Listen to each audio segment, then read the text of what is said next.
The Chicago Bears are 1 week closer to actual football. Training camp is on the way. We are officially in the month of July. It is your host, Marcus Mixed It, and to the right of me, your co host, Chef Wes. The big duo for right now. Wes, how you feeling? I'm good. I'm good. I'm good. I'm great. I'm great. I'm great. I'm good. I'm good. Let me see. I have two. If y'all want me to, if it's be feedback, I put the No, headphones you, on. you sound good. You sound good. I sound good. We good, bro. I'm feeling great, man. That's I got good. some stuff because I missed a whole show, and some motherfuckers try to call me out. So we'll get there when we get there. How did your 4th of July go? No, I don't care. I'm a veteran, so I don't care about the Fourth of July. I was gonna say, Pete, do like 4th of July not a big deal to veterans, is it? Like in No, terms of like what y'all celebrate and stuff like that. no, nope, Okay. nope. Mm-mm, mm-mm. Okay. I do it. For kids, like I send my kids out to go do it, and I live downtown Phoenix, so I went to sleep. I took like a drink, and then I watched Monarch on Apple TV, and I was asleep. I don't care that much about Fourth of July.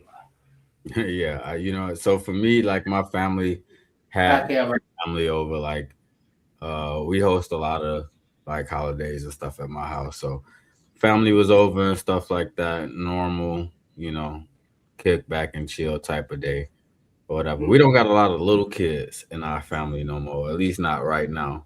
They still too little, but um we didn't really like we ain't doing the fireworks and stuff this year. We just watched them. So, but that is all good. That is all good. But yeah, man, it was me and Mark Rob last week. Last week we talked about some more training camp battles as we will to do today, as well as some other stuff. But I know you got some notes because you weren't here last week. So, Oh, I have where do you want to start? In terms of wait, what your thoughts was on last week? hold on. Let me do this real quick and pull my fucking shit out. Hold on. Where you want me to start? Fuck you want me to start? I got it right here, bro. Bow. Okay, cool. Some notes. Training camp tickets and approval. I'm just going down. Like this is what I watched. I missed it. Missed it. So I missed the whole show. So when I came back in, I got in that night. I was so mad. I missed the show. So I told you guys, I said I'm gonna rewatch the show. So I can. This is chronologically my notes. All right, cool. Training cap and ticket approvals. Hopefully we can get some tickets and all that kind of stuff. You know what? Uh, They come out in 3 days. 3 days at 10 a.m. on the 8th. So definitely gonna be mm, in line to make sure we try to get some tickets for sure. Miller should make the 53. I'm trying to figure out what that Scotty what Miller. that. Yeah, Scotty Miller. Is that Scotty Miller? Yeah, a wide receiver, right? Yeah, he should make the 53. I put that in my notes. Montez, top 191, 90 mil. I know everybody keeps shitting on me because I'm calling it fool's gold, but it's like it's $98 million though. Like he probably made up for like at best 56 million of it. Right? So You talking about the lifetime of his contract. yeah, his contract. So yeah, I'm not saying it's like I fucking hate Montez, but y'all pointed out that I called it fool's gold or something like that. I do, and I still do. Well, let's start there. Let's start there because I definitely want to tap on some of this. How many sacks he got since he built the Bears? 20? 20? Um, yeah, I think you close. No, it's got to be like 24, 25. Because 20, I think right, that's last year was like what 7 or 8. This year was 10, 10 and a half, 10. and this first year was It six, was five the six first year. plus. Yeah, so you giving me basically 20, 25 in 3 years. 25 sacks in 3 years. In 3 years. Do the math on that. Hey, that's my girl. You know what? Shout out to Yeah. Brandy Banks for tapping in. She says hi. Hi to you too. Reaper Alpha said YN in the house. Um, She a Texas. She a Michigan girl, but I bred her to be a Bears fan. So hey. it's, she's gonna text me when I say that, but it's cool. um. So, well, let me ask you a question about it while you just brought it up. Um, Hmm. Montez Sweat, $98 million contract. I'll look up the number to confirm how many sacks he's gotten since he's been on the Bears, but if I'm correct, it's got to be like 23 to 25, somewhere around that number. Because I know his first year with us, he gave us six. That was what he also gave Washington six. Right. I think the next year, what did he give us? Um, 6. he gave us six again. I thought it was like seven. Yeah, maybe 7. All right, cool. I'll So give you that. Give that us 10. 13 plus 10, 23. That's 23 sacks for a $98 million contract that don't necessarily sound like just on paper. Uh, It don't sound like it worked out in our favor, but it's a lot of stuff in that too. You know what I'm saying? so, Like Miss, my whole thing is this is because I wish my Rob was here. He called me out and said, like I said, when y'all got done with the show, your mhm. bro went back and I watched the whole entire show. And I sat here and I took notes on the whole entire show. Uh, Even when y'all was trying to figure out who is this, who's I'm screaming their name like I forgot what it was. It was like this player or that player. What I used to jump in at. But my whole thing is, so I took the whole thing. My whole thing with Montez when Mark Rob said it, you didn't say it. I can't wait till he get his ass in here if he does. Um, he said Wes said that Montez is fool's gold. It is. It's fool's gold in the sense of what we thought that he would be. Do I think he is bad for his nation? Like should not be a bear ever? No, I would like for Montez Sweat to retire as a bear. I would like for that. But I want people to understand that he is who he is. Like Ron Artest for the Bulls or Luau Dang. Like they are who they are. Dennis Rodman. Um, I can go back to the Bears. You want to go to the Bears? Johnny Knox. You see what I'm saying? Cedric Benson. What's the one? What's the one that's on all the social media? Spice Adams. What is his name? Spice Adams. Great Bear player. You see what I'm saying? But your place is your place. So I'll ask you a quick question. Um, Montez Sweat. I'm looking at his contract right now, and shout out to True Pilgrim before I even get into this. Yes. He said, "Love the Bears fitted." You know what? I need a new one, so I'm waiting to see what the hats and stuff is gonna look like this season because I'm trying to get me a new hat, a new jacket. You know, I love the big orange, but that Yeah, motherfucker you big came on in me. with that. That's how you step with Um, that ball jacket. I was like that motherfucker and then jacket. what else? I'm trying. I'm gonna get a flag too. I'm gonna get a flag so I can have some bear stuff in my background. This white thing right here. I know you see it. I got my stuff blurred. Um, but this is like my divider where when I DJ. What I'm gonna try to do is like these panels they come off. I'm gonna try to see if I can get one that's the exact same size, like a Bears flag that's the same size, and replace some of the panels with like a Bears flag or something like that. TP jumped in the chat.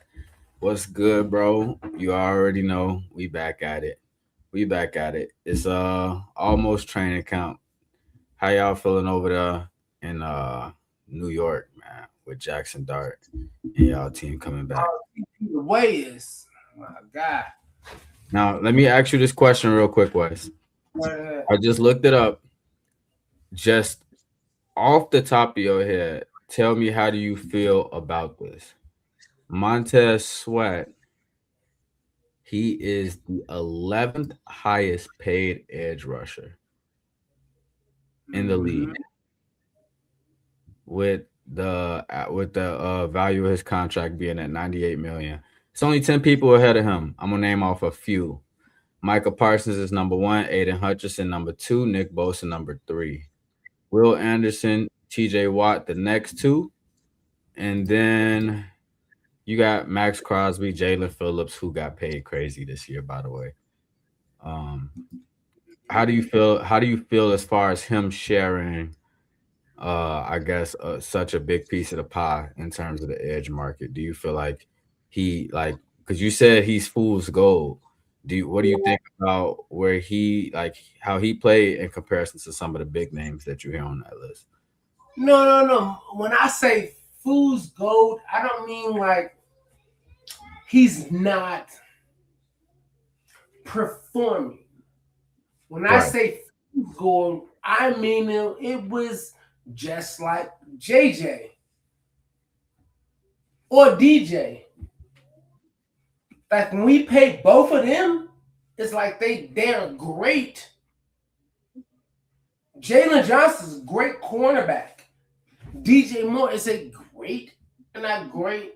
And Mark Rob would say the word elite is the above of this. So I'm going to use the word great right now. Great wide receiver, great. We paid them for that. But when I say fool's gold, I mean in the sense of you need to be in what I expected and what I wanted, and maybe I over expected. But I needed that Aaron Donald, Miles Garrett, Jess, true team me, and I'm gonna do this. I'm gonna still be me. You know what I mean? It's the Where the fuck is his name on this list? That's who crazy. Miles Garrett. I don't I know. just because I said all the names. Oh well, they just got him as a defensive lineman. This is according to Spot Rack, by the way. I was looking at edge rushers and not all defensive linemen, but if you look at all defensive linemen, Montez Sweat falls a lot lower than that. Go ahead with what you were saying. No, my whole thing is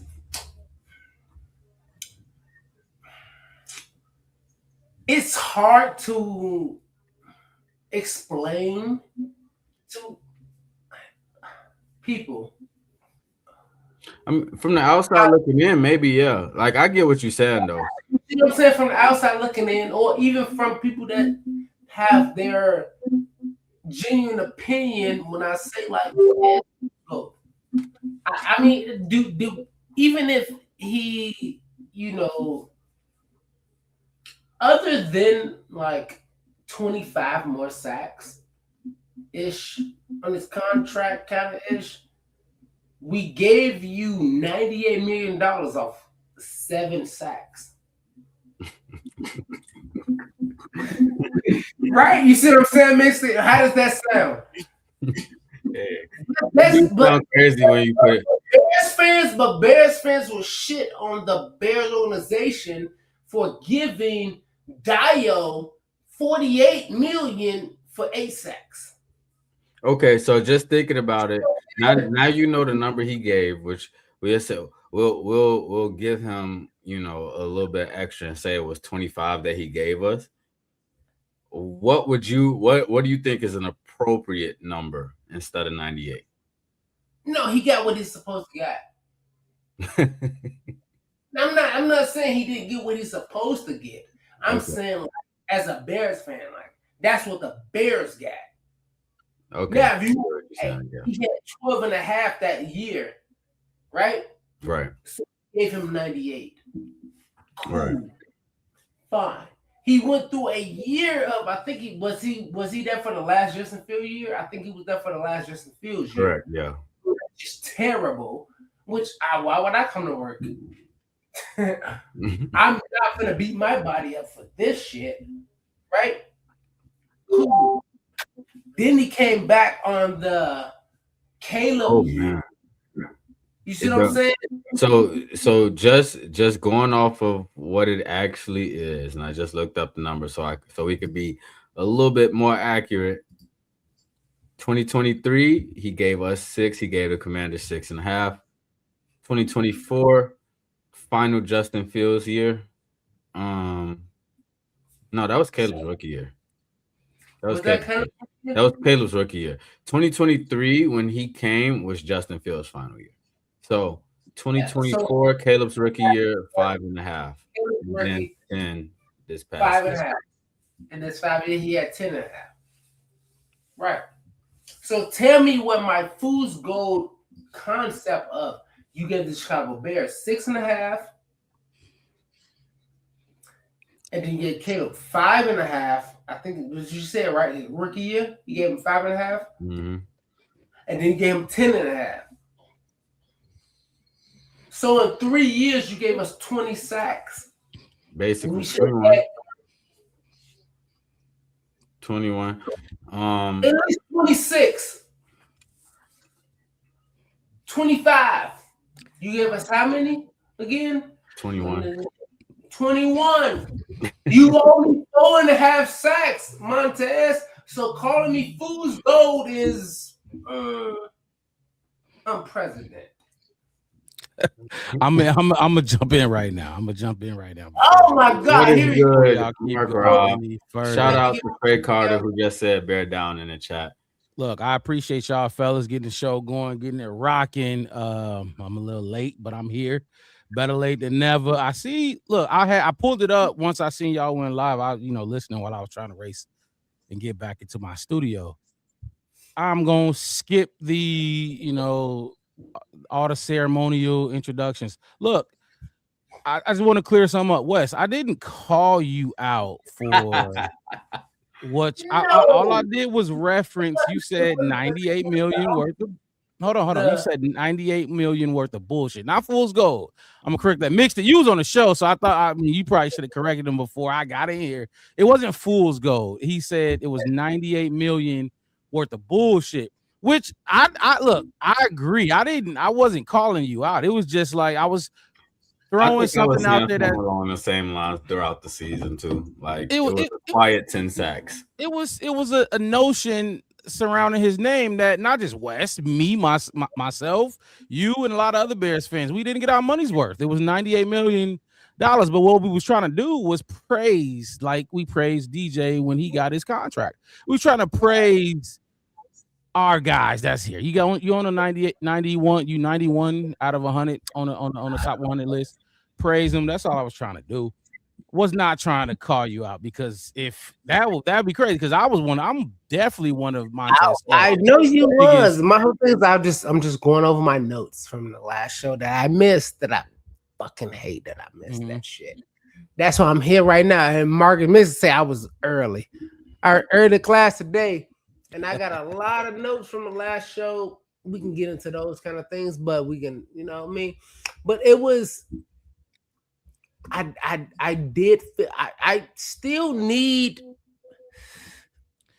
a little bit more from Sweat. So I And watched him get to top 100, and I'm like, but so okay, I'm probably the we only talked Bears about fan this who though. thought that he should not have made the top 100. But see, that's the thing. That's when we talked about this as well. Wes, do that mean we? Because we he's underappreciated. His peers are putting him at a level that us as fans, the people that are not on the field, like I played Right. it. I played the sound bites from Max Crosby, not just Max Crosby, Yeah. who's a Yeah. direct peer of his, being another edge rusher, but it was a lot of offensive linemen in that sound bite that spoke on Montez Sweat. So the Yeah. question was, because like I said, a lot of Bears fans criticized Montez Sweat Where and his y'all went first. performance, but if his peers are putting him up there, like, do we need to rethink our thoughts on on You see what I Montez did? Sweat? Because It's look, a he hot gave us party. No. It's hang not on a one pick. second. Well, he gave us 10.5 last season. I won't go as far as to say Montez Sweat shouldn't be on the top 100. I'm not gonna go that far. Yeah, that was No. kind of crazy to hear you I don't just go. say I'm right not gonna now. go that I far. ain't Let me gonna- get it. Let me get it. Let me get it. Okay, cool. Cool. Now, I feel like he don't deserve to be on the top 100 because he owes my organization a little bit more.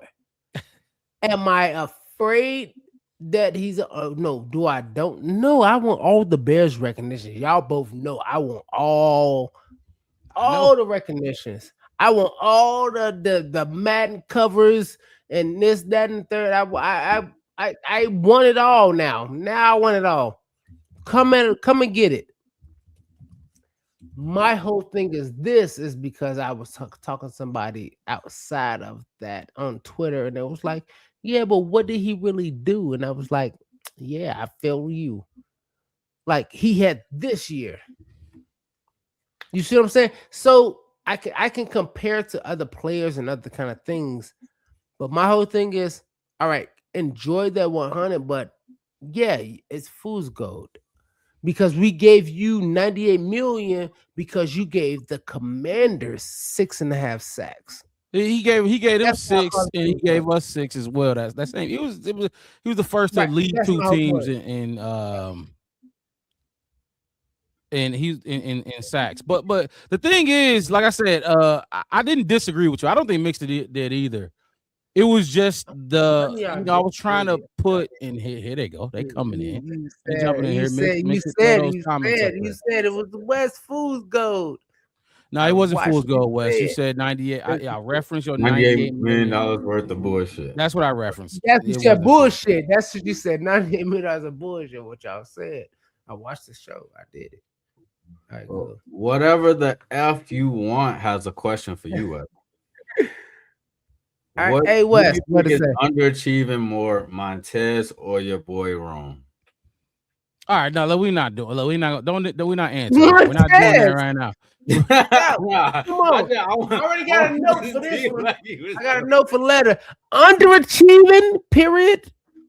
Montez. Montez has been in this league because he's been in this league for a minute. Rome, this is Rome, what, second year? Third year going into it. Third year, going into his third year. Montez has, come on, man. Like, stop. Whoever you were. Thank you for trying. I know y'all like to tick me off, but it's cool. I I think you got can a ask note. a question. Think Look, about look. crazy. So okay, so so y'all talked about the y'all was just doing a recap, right, of last week, getting West. Yeah, we kind of. No, no, we were I just asked him. I saying asked hi. him how he was feeling about the Montez Sweat thing because he started with Yeah, we there. were just saying He hi. started with Right, that. right. So Let's okay, That's so it. let's roll in because I see the chat. Let's roll into the first segment, what the show is headline about. The Bears that are under the most pressure. I hope y'all fellas did y'all homework. Each of us 3 names, 3 players that are under the most pressure for this upcoming season. It's a lot of guys, in my opinion. So how y'all want to do this? So do y'all want each of us to go 3 or because we might overlap. So we should what y'all think y'all want to go 1, 1, 1 and then around keep doing it like that? I feel like we should do it that way because I we mean, might if you want to go overlap. 1-1-1, I will win.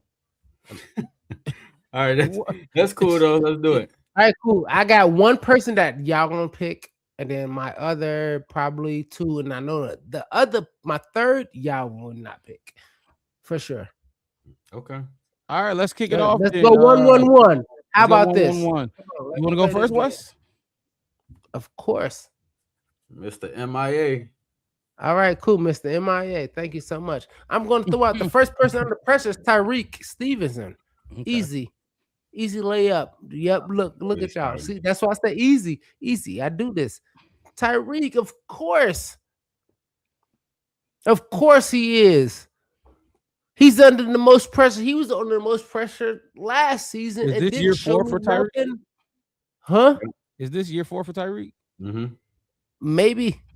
Okay. Yes, Yeah. He had. Nah, I can't even say he had a good year. He had like 6 good moments. Last So season, yes, he's under the best pressures. the most pressures. Not last season, but since he's been in the Bears. I mean, he had to pick his 6 entire tenure. His entire he got 6. His entire football career, he got like 6 good things. Everything else you can question. I'm not saying they're bad. I'm just saying, but you can question. So yeah, Tyreek. Y'all can have the rest. Who next? Look, so and I'll just speak on Tyreek because I had him on my list too. I got a bunch of players, more than just 3, but just in case we overlap, which I figure we would. Tyreek, look, I just say more on Tyreek. He has not bounced back from the Hail Mary incident. He hasn't. And I wanted to play a clip on him speaking recently. I think it was like 3 weeks ago, about a month ago. But I'm just like, fuck it. Why? For what? We all know. I think a lot of Bears fans would put him as their number one guy that has the most pressure on him. Like literally the most pressure. He got to bench press it or he's done. He's done. And when I talk about pressure, I don't mean for the fans. Like I'm sure they don't give a fuck what the fans think, what we think. You're gonna be gone, Tyreek. You won't be on this team, and then you got a blemish on your resume as big as the Hail Mary in Washington. You under a lot of pressure, my boy. Not only that, but you let Nahshon Wright come in here and play almost 10 times the snaps you played last season, and we were banged up in the secondary. Like we was struggling. We had to bring GJ in off the streets, and guess what? He played more than you. Tyreek Stevenson is under a lot of pressure, a shit ton of pressure. So I do agree with that one. What you think about Tyreek? West putting him up on a chopping block. Yeah, so my thing with Tyreek, and I talked about this before when we was actually having a conversation about Jalen Johnson. The thing with DBs is you gotta have some short-term memory, and Tyreek has not had that. You know what I'm saying? Like, right. You talked about the Hail Mary situation. That happened, and we played 10 games after that. And you didn't, from a mental standpoint, playing this game, you didn't recover. You come back into the next season, and you in a battle for your spot, and you lose it to somebody who just got like a $6 million contract. Then it's like you just said, like he's not going to be on his team, but that's not even the biggest part of his problem. Is you're not going to be on a team and be a starter unless they have a real hole because of that blemish, because of the fact that you had X, Y, and Z plays that it just feels like when I'm watching you play, I don't see a confident DB. I don't see somebody who going out there and feel like they can shut down this side of the field. Jalen Johnson damn near tore his hamstring off the bone, and he'll still come in and talk like I'm one of the better guys. I need a full season. I need an off season to get healthy. And he back trying to perform to his usual standard. You know what I'm saying? So it's like with the way that Tyreek has been trending, it's been definitely on a decline. But like you said, like for Bears fans or whatever, like we want to see good play. So to me, you got to fix that. But at the same time, it's like, shit, it might be too little too late. We seen DJ have a good season last year, and it was too little too late. You know what I'm saying? Like, we seen Nahshon have a good season, it was too little too late. Jaquan had a fully healthy season, and it was too little too late. Too little too late. Like, I like that. What can you do now to really rebuild your stock as a player in this league? Because that's really what the focus is. And again, and I just jumped in here, but I want to shout out to everybody in the chat. True Pilgrim, J2K, Howie. Howie, you had an issue with the title of the show. What was your problem? I think he said pressure makes diamonds. What's your issue with that? Let me know. What's your problem with that? What's your beef? But yeah, look. I think that was in reference to the Montez Sweat conversation because we was just talking about his sacks. Okay, we was talking about his pressures last week too. But I think everybody, like not just us on this panel, but all Bears fans, we like Tyreek Stevenson. Correct. Like he did. Usually, normally, if you do what you did in Washington, what he did in Washington, you are going to be hated forever. That's not the case. We love Tyreek. We all see the potential in him. He got dog, especially if y'all know me, people who watch the show. I need dogs on this team. Mm-hmm. I don't need nice guys. I don't need Cole Kmets. And that's not a shot at Cole Kmet's game. But I need dogs. Like I don't know. West, Because West. you know how You much ain't I the love only Cole one. Kmet. Ain't That's nobody the only thinking thing. about That's you what and I'm getting at. Kokomet. That's the only The thing. That's point it. is, I You need gonna take Cole dogs. Kmet? I'm gonna put Stop. my middle I don't finger need up. nice guys in the Let's locker have it. room. That's fine. I Cool. need CJGJs. Yep. Cool. You know Fine. what I mean? So You talk about mine, I'm gonna give them middle finger. Cool. Keep going. Kokomet's my boy too. You Like have it. this Yeah, I know. mind stuff. Cool. Yep. I'll go next. Since we doing it, let's do this. I'll go next. Rome Odunze. Rome Odunze is my player. First player under the most pressure this season. High expectations for a top 10 pick. We gave him grace. No, we didn't. For being in a room with DJ Moore, Keenan Allen, and you were a rookie. Not only that, but that's dirty. You had Cole Kmet in that room as well, who with the previous season, he came off a career year. There's a lot of mouths to feed in that room, and you were coming in as a rookie. Top 10 pick, though. Moreover, more so than his performance. Okay, that much. The foot injury. I think that's the biggest thing. Because we all heard what he said about his 100% or the new normal is the normal is the new normal, whatever he said. I do want to play a clip of Rome Odunze just talking about his health, this wide receiver room, and whatever else he had to say. I do want to play this clip. Here's Rome Odunze. Perspective on the opportunity for this offense. That is not. That was young ascending quarterback. You've got yourself, Luther, Colston, all on the rise. How do you view it when you're out here working on where you guys want to go?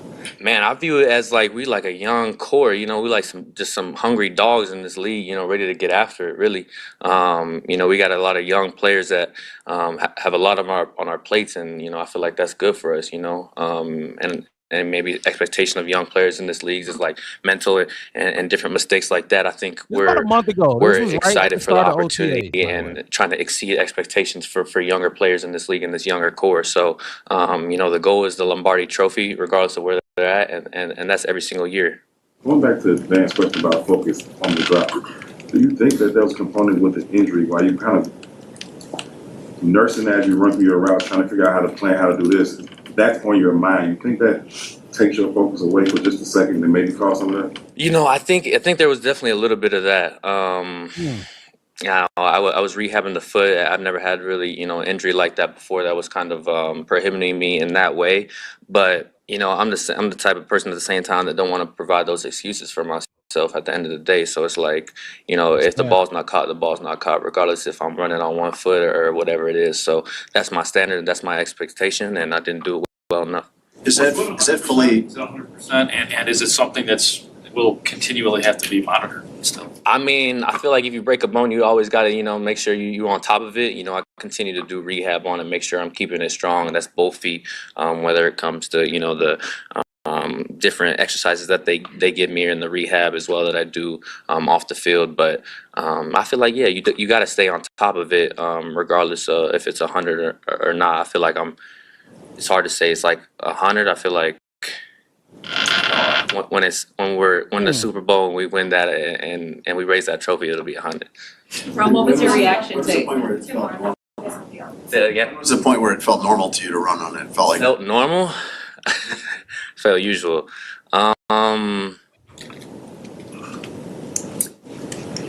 This is my new normal. And it's not from a standpoint that I'm like always in pain, but the way my foot broke, there's a calluses in there that like creates, a different type of foot structure with those bones and different things. It kind of,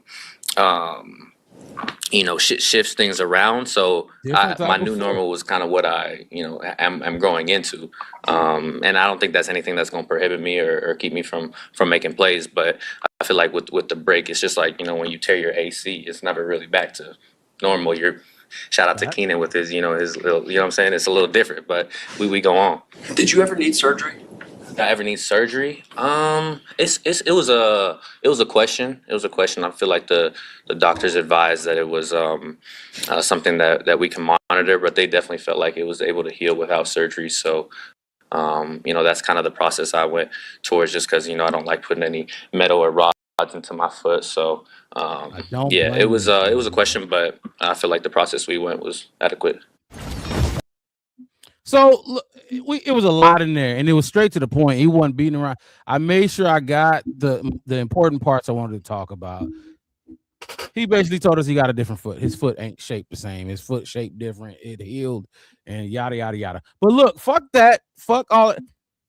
So you got the foot injury. A lot of people wondering if you can come back and perform after that foot injury. You have let's just say it, the underperforming for a top 10 pick. And then I think this the biggest one, because without this one, none of this shit matters. No, there's I got two more actually. You got you're going into year, what is this? 3? Mm-hmm. If you don't do what you supposed to, or not supposed to, what the Bears expect you to do, Ryan Poles, Ben Johnson expect you to do. Yeah. Are they picking up that 5th-year option and going into year 4? I mean, he the same. You think so? Caleb is though. So we ain't talking about Caleb. We're not talking about Caleb. I'm just saying. My point I'm trying to make is the 5th-year option. It comes into play after this year. Are they going to pick up? Hang on, Wes. Hold on. Are they going to pick up his 5th-year option if he gives us 700 yards again, 750? Now, the thing with the whole, I don't care about the production part too much, is because he started off hot fire into that injury. Now it matters because you didn't get back to yourself because of that injury, and you were out. You were out for a while. Now it was a broken bone. That takes a season and an off season to heal. But now we're wondering if we're gonna get our top 10 back to being himself. Hold on, Wes. But this is the most important one. So you got 5th-year option. Are they gonna pick that up? Luther Burden. Like I said, without this one, hold on. God damn. Hold on. Without Luther Burden breathing down his neck, we wouldn't give a fuck. Am I right? But we got another a 2nd-round pick in Luther Burden, who's breathing down his neck. And every time you bring up wide receiver 1 for the Chicago Bears, it's a debate now. You know what I'm saying? It's a debate now. And I'm picking Rome. That's who I pick at wide receiver 1.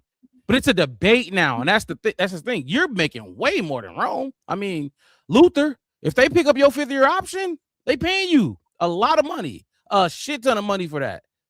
So you got the injury. Will he be back to, himself? You got Luther Burden breathing down his neck. Then you got a 5th-year option waiting after this season if you don't perform in the way that Ben Johnson would like you to perform. So that's why Rome Odunze is my first one for Bears players under the most pressure. Right, cool. Thoughts on Rome, fellas? You want to take Howie comment before you start real quick, Wes? Mm-hmm. Oh, what is he Rome, talking a about? good teammate and has leadership qualities, but the league and team play calling are gonna squeeze him/his opportunity for both stats? No, absolutely not.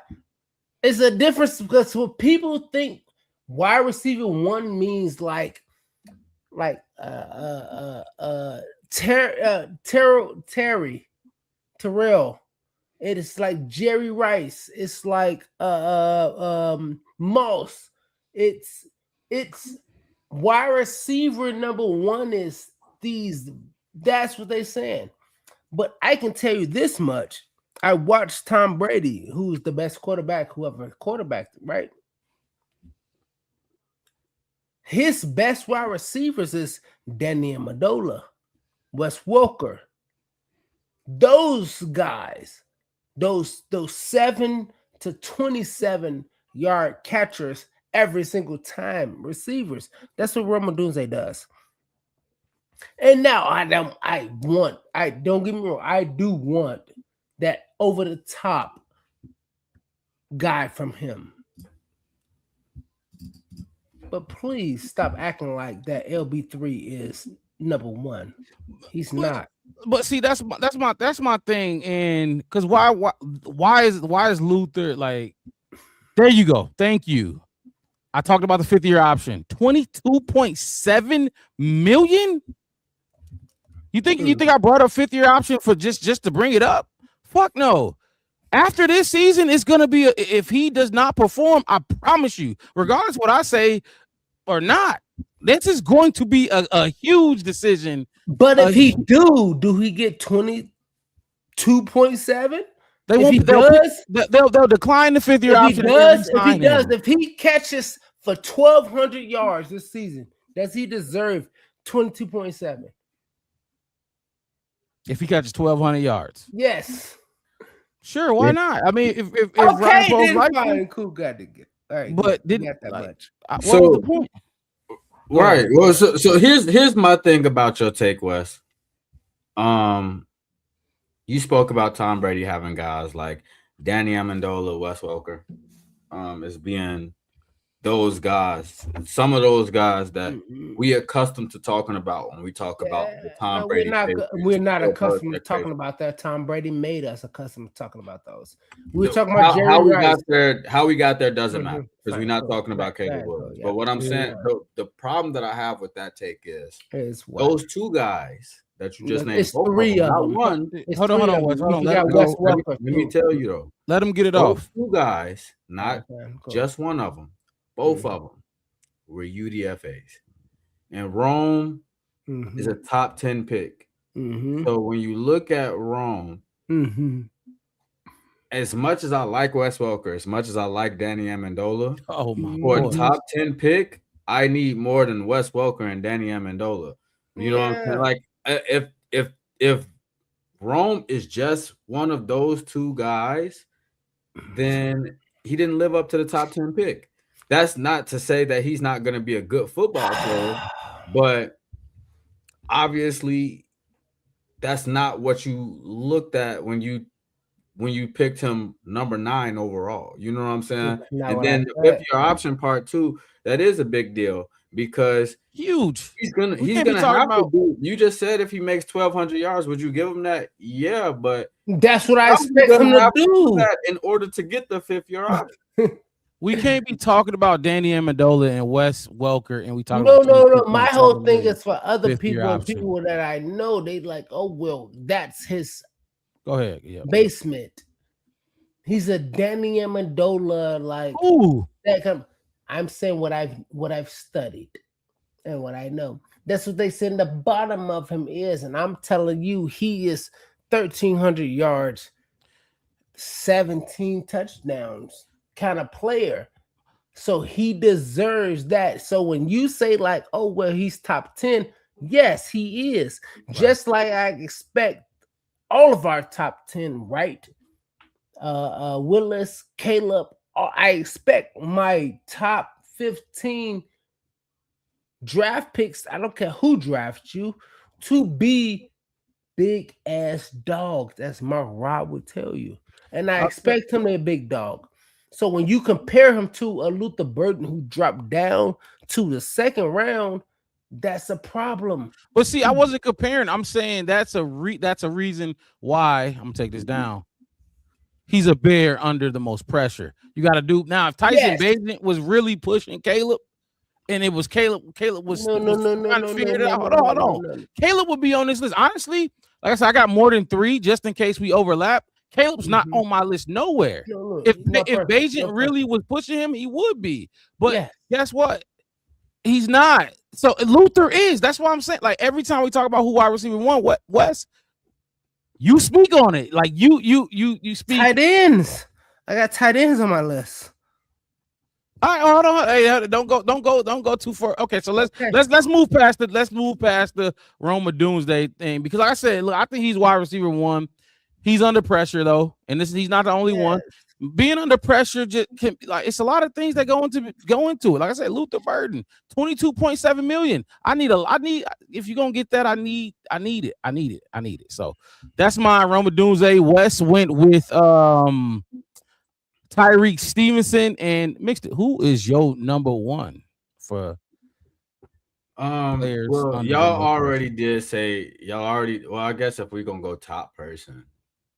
I mean, I knew he was gonna overlap. Give you one, or you want me to give you my top 1? Anyone that wasn't said. 6, man. Kyler Gordon. Okay. Got him on my list too. Here's the thing about Kyler Gordon too. You in an interesting predicament to be under pressure because you really in a situation nobody else on the team is in.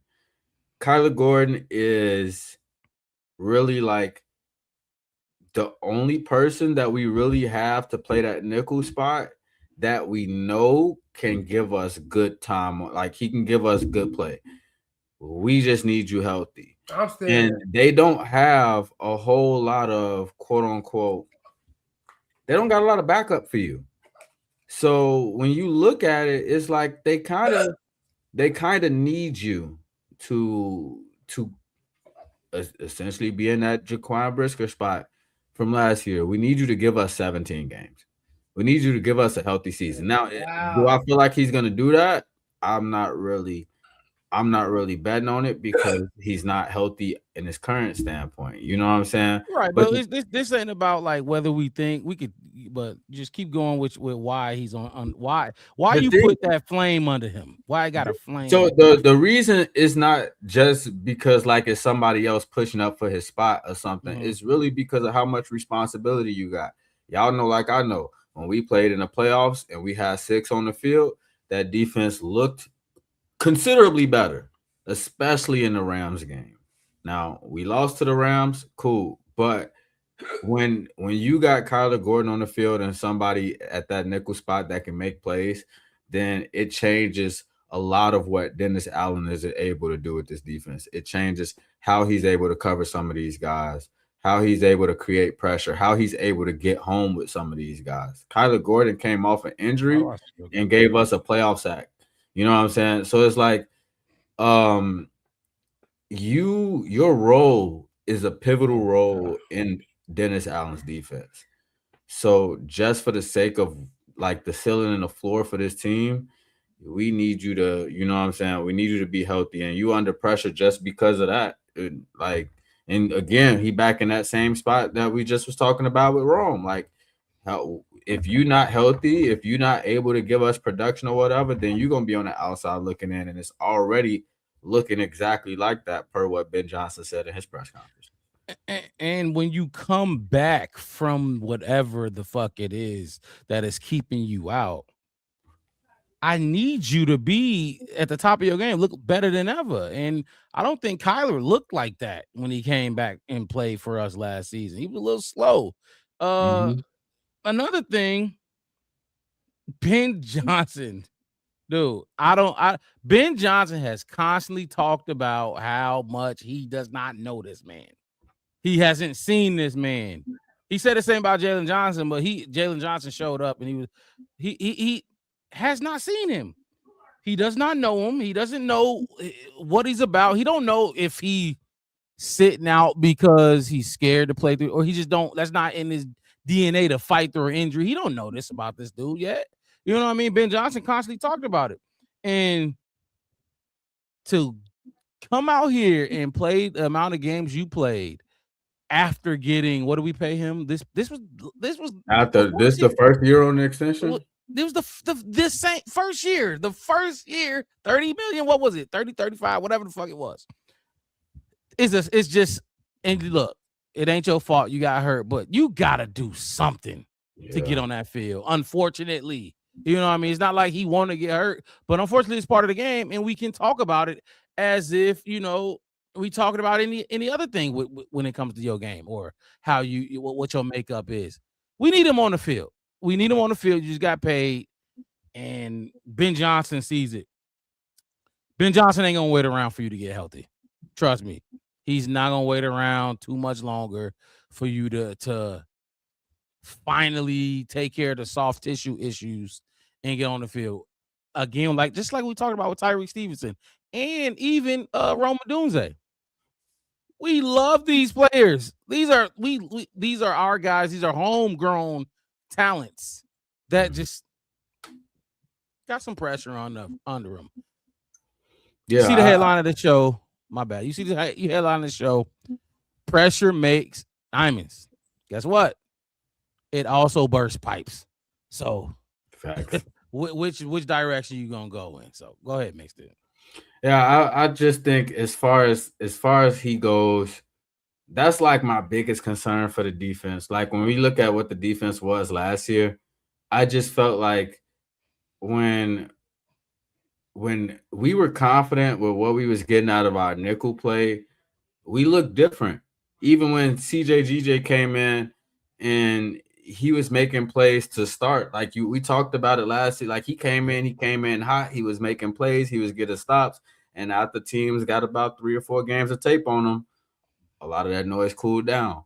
You know what I'm saying? And it just like I feel like when we got a good nickel, it turns up this defense. I feel like that's a focal point in the Dennis Allen defense with all these different simulated pressures and stuff that he wants to run, put in 8 men up in the box, whatever he can do, whatever. But on the back end, you still got guys that can cover.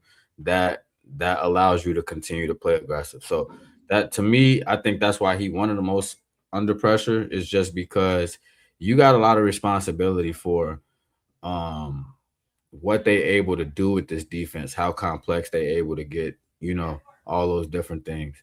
I mean, they got Cam Lewis, but I think Cam Lewis got some type of injury situation going on too that he was dealing with. So I'm not completely sure on that, but that's my guy.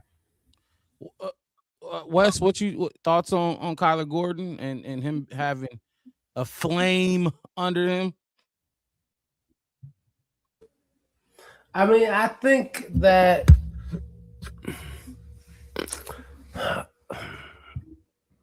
I get it. I don't approve of it.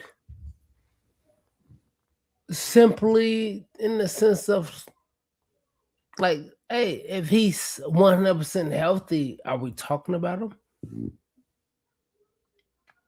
I'm more attached to, can you do your job? He gotta be on the field though, right? Yeah, yes, right. Yeah, that's what I'm saying. So yes, I agree with the sentiment of he got a hot seat on it. Okay. But I'm more of the sense of when I think of my Bears team, I'm thinking of them at 100% of everybody doing 100% of their job. So I think he is 100% good at his job. So when I said with Tyreek, I'm like, look, I can see 100% of what you are is not good, comparatively speaking. So I want to take Spider, as Bears fan, versus Tyreek at 100%. From what I've seen and what I know, Spider is like here. Tyreek is. You see what I'm saying? Or do you understand what I'm trying to say? Like, I think they're both good. I think you gotta be healthy. You gotta be. I think they're both good on their own goodness, but I think that they're under pressure. Kyler is way better at what he does for our team than Tyreek is. But they're under pressure for different reasons. We talking about for Kyler, we talking about being able. I'm not about to keep paying you and you're not on the field. I'm not going to keep saying, I did draft him. He was really good coming out of wherever the fuck he came out of. And then he never shows you. You're going to keep paying him because you. Even if it's Myles Garrett, if I'm paying you $112 million. Myles Garrett's playing. I know my whole thing is this. I'm saying this. But if he's not, his talent versus if he's on the field, like you can pay him this much money, but Myles Garrett ain't getting paid either if he can't get on the field. Right. That's what I'm saying. So Kyler took the least amount of snaps, obviously, out of all of those people that we talked about thus far. Right. But to Mark Rob's point, like you got to be available. He only took 117 snaps. Oh my god. That's what's gonna make it hard. So like that's the reason why like he's under pressure. It hasn't like I think Mm-hmm. from an ability standpoint, I think we all feel like Kyler Gordon is a good player, but when your coach don't even know that to see it with his own Mm-hmm. eyes, if he hasn't seen enough of you, then you no matter whether or not if you the best player, you're gonna be under pressure. Yes, I agree that he is possibly under pressure for sure. I'm not taking that away from anybody or anything. I You am saying you don't more feel like he of should be under pressure. no. I am saying that what he can give us is enormous. That's all I'm saying. I mean, yeah, I feel like as Bears fans, we know that, but it's naive to say what he can do when he hasn't because he hasn't been able to. So like Yes. you still gotta have a plan to build the team, regardless of whether or not if you got the best players in the league, you still gotta have a plan for 4 years from now, 5 years from now, 6 years from now, etc. Even 2 years from now. They gotta look and see whether or not if the availability piece of it is gonna be too steep of a hill for them to climb as an organization. And right now I feel like that's the direction that they lean in. Just because of the lack of availability and stuff and like I said, in terms of what his ability is or whatever, I feel like he's a great nickelback. I need to see that nickelback show up night in, night out. Hmm. Just like how we just said, chef, you need the right ingredients, the right yes, the right ingredients, the right seasonings, and this and that, and the third, for sure. And has Kyler gave us that? No, he's been lacking lately. And does he deserve it? Yeah, he deserves that whole be on the field. Honestly, just be out there and fucking fail. I would prefer you to be out there and fail, but to not be out there is crazy. Right. You see what I'm saying? So for me, is I seen you be out there, but when you are actually out there, you are you're amazing. When I have that how we like how we say he's talking about seasoning and me cooking. All right, cool. Having that good piece of meat or that right seasoning when I'm cooking, yes, I have to have that. If you give me fucking spoiled meat or no seasonings or whatever, then it fails. So yes, I am with y'all when I say that. Yeah, Kyler, yeah, Spider Man, he is. He got to get. We got to see him. We got to see him play. We You got to gotta see see him him play. play. You gotta play him, baby. Now Hold on. What's up? I was gonna say I got uh Shut up. a duo that's on this list. Okay. Howie kind of digged into it a little bit, but my duo is gonna be two DTs, Shamar This is Turner I was hoping you didn't and go there. That's unfair. A well, rookie no, that got so I'm not saying so. Listen, like him and you yeah. just threw me off. Yeah, no, the other one 99, yeah, Javon Dexter. yeah, I was shocked that That was my wait, duo. hold on, did Yeah, we only go one round? yeah.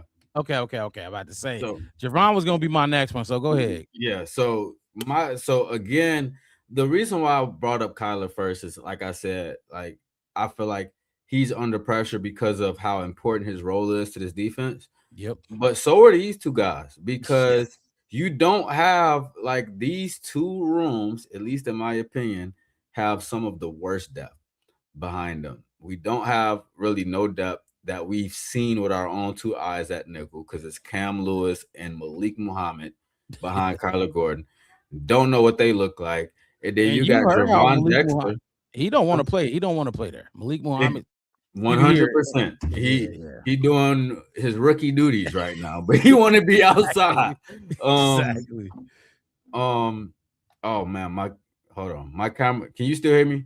I can hear you. Yeah, I got you. Okay. Yeah, I got to see what's going on my camera right quick. But I just unplugged it. That's what happened. I could take it. I could take it if you need to. No, yeah, I'm good. I'm good. I just was gonna say that y'all like at the defensive tackle spot. We said it before. You got to be able to stop the run. If you cannot stop the run, you're gonna have some real issues. And those two dudes, Shamar, like you said, you can't really put him on the block by himself because he didn't really play. But the Javon Dexter thing, you and me and Wes, we talked about this extensively. And one of the most important things that you said when it comes to this topic is you don't have no young developmental talent on this team. And he is part of that issue. He is part of that issue. He's been a part of that issue. Javon Dexter, he needs to step up in one of the biggest ways because Right. we need you. Not only do we need you, but you ain't this gonna be a contract year for him? Yes, it is. I don't know if you're gonna repeat back in Chicago unless you got that Braxton Jones luck, but you're gonna be setting yourself up for a pretty low contract like some of the other people that left our team this past year if you don't perform well. So go ahead with what y'all got to say while I get my camera reset, please. Javon Dexter is he's somebody that we've been playing this game since he's been drafted. Like he's not one time shown me that he can be a starting 3 tech for the Chicago Bears, let alone for another team in this league. Now, don't look, Braxton, the same shit with Braxton Jones. If, like you just mentioned, if we need to bring, if we can bring Dex back on a deal like that, a cheap deal, and make him a backup, so be it. Let's do that. But there's no way Javon is my starting defensive tackle.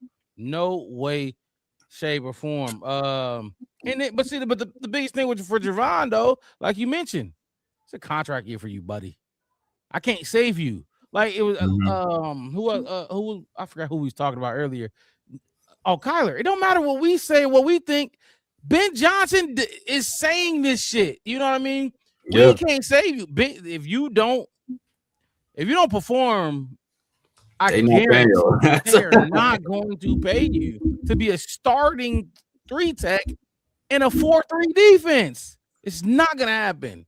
Not gonna happen. And unfortunately, this is another homegrown player. I think every player we put on the list is homegrown. Players we drafted and we trying to develop and turn into superstars or whatever it may be. So this is another one. Now look, and I'll touch on Shamar real quick. I just can't do that to Shamar just because Shamar, he was a rookie. Yeah, he was moving the D tackle. That's not even his real position, and then he got hurt. So if I'm gonna put Shamar on this list, I will put Ruben Hippolyte on this list as well. But Ruben Hippolyte just like, it's a lot of dudes in that room that we brought in to take his place, which we'll talk about in when training camp with some of these training camp battles. We didn't bring too many dudes in that room to compete with Shamar, whether that's defensive tackle or even edge. The only new talent, the young talent that you mentioned mixed it was Jordan Vanderberg. That's the only new young talent that we got to look forward to for the future. I mean, we can talk about Austin Booker and count him as a young talent, but he's just as young as Javon Dexter. I'm talking about somebody young that was a rookie last year or a rookie a young blood that we could, can't wait for him to, develop into this and that and the third. So I wouldn't put Shamar in there, but hey, you said it. Howie mentioned it as well, so it's clearly a conversation. So I look, he's had injuries, so I don't blame y'all. Wes, thoughts on Javon and or Shamar Turner? My thoughts on Devon? No, you know how I feel. I don't talk about Devon no more. I'm over that. But talk about new talent. What y'all missed the last episode was what is his name? Is Vanderberg. Luke? No. The swing guard. Oh, Luke Newman. Luke fucking Newman, who is very smart, who has been with our defensive coach for an entire year, who's been waiting for his opportunity to come in. He can go guard from guard and including center. Oh, so when you say missed last episode, you wanted us to put him in the center battle. Yeah. No chance. Yeah. Not even a center battle, just in the offensive line battle. Or like, you think he's just sitting there not doing anything? He's developing. I think he's developing. Oh my God, developing. I think he know what Roshar wants. That's my point. Luke Newman. Yeah, okay. All right. Well, look, I got another one. So put another one up there. I'm gonna say Roshan Johnson. This is another one. Oh my God, he's mine. He's on my list. And Special teamer. The thing with him, he on my list. It was just a 4th round pick, but the Bears hyped him up and talked him up like he was just gonna be this world. And I see talent in Roshan Johnson. There's another dude that wasn't able to stay healthy. He wasn't healthy enough, and now you got Kyle Monangai. Why do I need you? Kyle Monangai do everything I wanted you to do. I wanted you to be a power back with some, some burst. Because I think he had like 6 touchdowns the year before this one, the one with Matt Eberflus last year. But 7 touchdowns, 37 yards. Exactly. He's been hurt. He was a goal line back, but he can't even get special teams right for us. I've seen him on special teams, and I just didn't like it. He's got some penalties, and he's a struggling player. Again, unfortunately, it's a homegrown guy that we drafted, and that's all we've been talking about is homegrown dudes. So, Roshan Johnson is another one on my list. Not too much to be said about him, but I mean, thoughts on Roshan Johnson, or throw another player out there, or we can move on to another segment. Actually, I got something about Roshan Johnson. Your ass is taking a spot up on my 53, and I need you to move around because you wasting space. You got 2 carries last year. I think Britton Brown had more carries than you, and he was a P squad player. You taking up space. You taking up space, and listen. The Rojo experiment was very disappointing, to say the least. That's all I'm gonna say about it. When it comes to Roshan Johnson, it's very disappointing. It sucks because the Bears have had some decent running backs in the past. So Roshan Johnson kind of giving us what he gave. It just, I don't know. It's a great example of what the Flus era was like. Because J2K, I'm trying to find it. Oh, here you go, right here. J2K said this earlier in the chat. Feels like the Flus era picks, Gordon Brisker, Stevenson, Dexter, Pickens, never lived up to their draft selection. Gordon is good but can't stay healthy. The rest all stopped ascending. And that's kind of what the Rojo situation was in a nutshell. It kind of just came to a screeching halt. And now you on the outside looking in of the current regime. But I don't know. Are we gonna say this is just a special teams kind of situation for him to still be part of the roster? Well, let's double up on the J2K real quick, because this is interesting. I don't see it this way.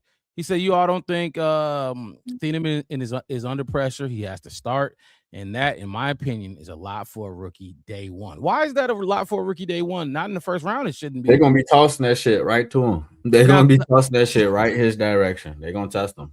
J2K, the only reason I would agree if in saying he's under pressure is if, which I guess I should agree because I agree with you when you said this. We reached on him. He probably shouldn't have been a first round pick in the first place because a true first round pick, hell yeah, you're a plug and play. Not just first round, first 2 rounds. At the very least, you should be plug and play. You don't like, especially when going to a team like the Chicago Bears where we have no safeties on the roster.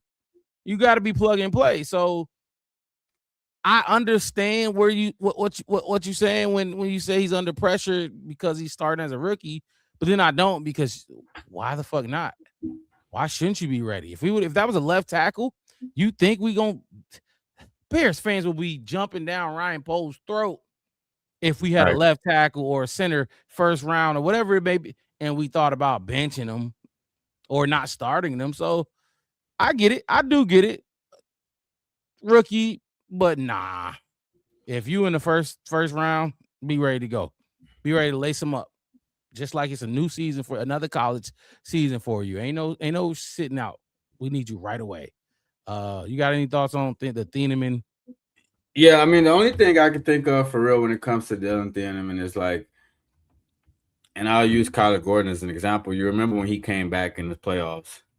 They threw it at his ass like 5 straight times. Like it was trying to see what he was really about. And I feel like Thieneman, he's gonna have some moments like that. But if you really into your playbook and all of that stuff, and the confidence that he's been showing and stuff when he's come and spoken and things like that, then I feel like he's gonna be fine.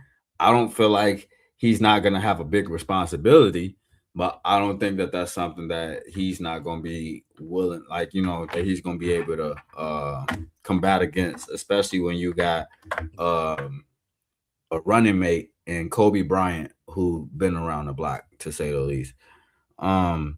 So I don't necessarily think he has a ton of pressure, but it's there. It's definitely there because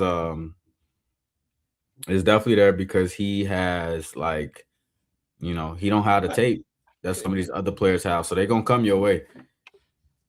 Like he's a rookie. That's really all it is. It's just because he's a rookie. That's the only pressure.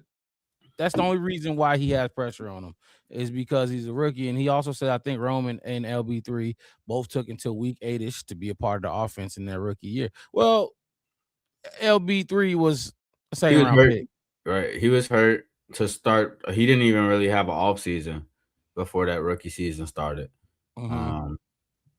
He kept getting hurt. And Rome had fucking Shane Waldron as his offensive coordinator.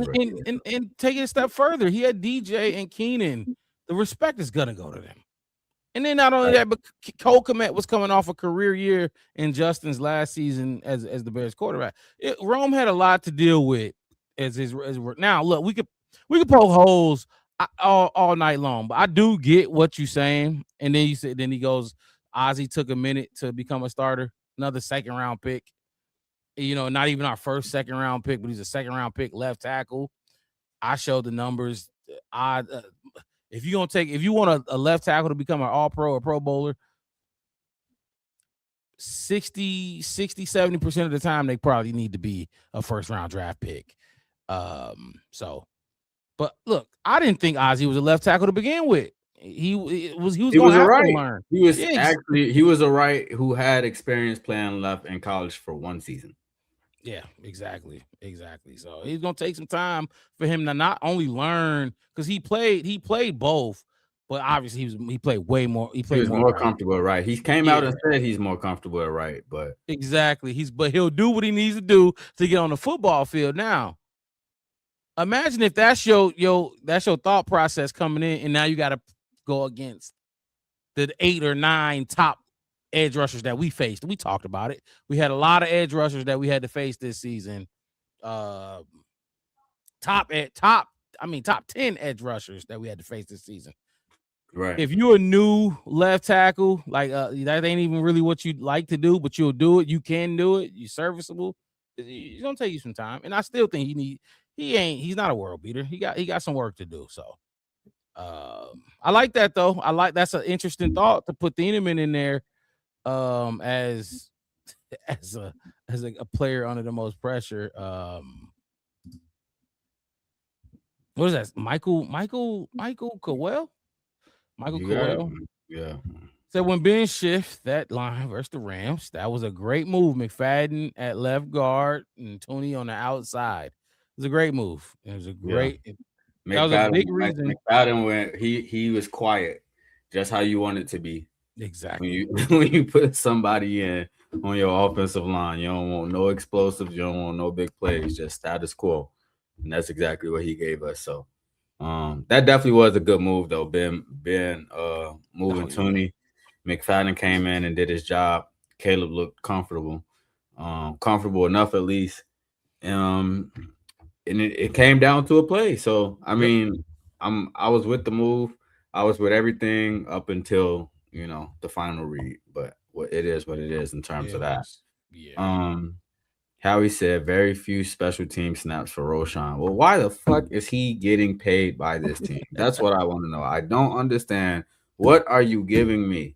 All right, like, is it just to put a third name on the running back room list? Like, I'm not understanding because I would have shit. Like I said, Britton Brown had more rushing attempts than him last year. He would have been my active fucking player, and Roshan would have got cut.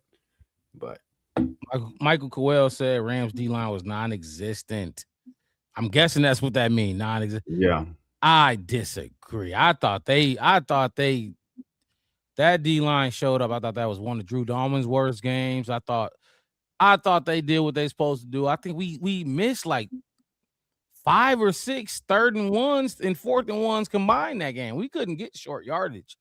We struggled that game. I thought that D line did what they were supposed to do in that game, but Ben Johnson and Caleb kept it. And the defense, I'll say They this. showed up. They played one of their best games of the year, especially that. It was probably their best game in general, from a coverage standpoint, not from a turnover standpoint, but from a coverage standpoint, that was probably the most like consistent across the board that we've had all season. You go to OT, they get the ball first, and you get a stop. Oh, that all you need is a field goal. That you usually win that game against a team that was working everybody. Yes, sir. When they got the ball on offense, the Rams did exactly what I kept preaching about this team needing to do last year. I kept saying the Bears need to establish a Caleb Williams tax, meaning every time you let him see the field, we need to walk away with points, whether it's 3, whether it's 7. We need to stop having so many empty possessions. We need to stop having turnovers and not getting points off of them, because the Rams was a team where it's like, if Matt Stafford get the ball, shit, you know what I'm saying? Try to run away while you can, because that team not going to let you get very far. But you said it. You said that offense was one of the best matchups that we would have had from a defensive standpoint. Their receivers were the type of receivers that we could cover better than some of these other teams.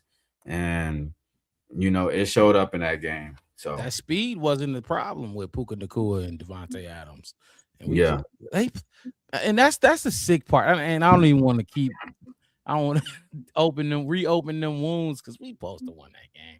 We were supposed to win that fucking game. Michael said struggled on 4th down because everyone knew who was getting the ball. Then Caleb took it in his hands. He absolutely did. And then he also threw the game-sealing interception, which was very controversial. A lot of people put it on DJ Moore. Some put it on Caleb. Some put it on Ben Johnson, because they talked about how that play was rarely repped. That was like a new concept that they was running. Look, it was on all of them, but in my opinion, Caleb threw the interception. We didn't need it. We didn't need it there. So, yeah. All right, let's. What's up? Well, so I got some while we on the Caleb Williams conversation. Yes, sir. I want to pull it up real quick. Hold on. Oh, you know what? I didn't mean to do that. Okay. Was that not the right one? It's tweaking because that was mine. That was my. Yeah, I had them up at the same time. So this is Let what. me take Okay, this I off. got you. All right. So what I'm about to play is just gonna be an audio clip. I just want you to hear the audio, and we're gonna react to what the audio is. It's a take about Caleb Williams though that I want to talk about. So I'll let you hear it real quick, and I want to hear your thoughts on it. Give me a thumbs up to let me know that you can hear it once I start playing it though. All right. So Wait. So before you play it, who is the who is it? Like, what's the podcast interview? What is it? You know what? He's a podcaster, but I think he also works in the national media. He works at 104.3 The Fan. This is Okay. Denver show. We might be good. We'll see. So I'll play it real quick, and I just want to get your thoughts. Yep. So at this particular point in time, Caleb Williams isn't a good quarterback. Oh, it's just audio. Ranking that class. You put Jaden Daniels ahead of him. You put Drake May ahead of him. I put Bo Nix ahead of him. You know, this generational talent who's this is Buddy. I heard this. He's not a great quarterback. Keep playing it. Great playmaker. And when it comes to off-schedule football, the guy is probably about as good as it gets. He is Kyler Murray with more height. There it is. Michael Cowell got it. Keep it playing. You stopped Mark Schlereth. Yep, that was the end of the clip. Okay. He said Caleb Williams is not a good quarterback. He's a good playmaker, but he's not a good quarterback. And he would put guys like Drake May, Bo Nix, and Jaden Daniels above him. And he is basically a glorified Kyler Murray.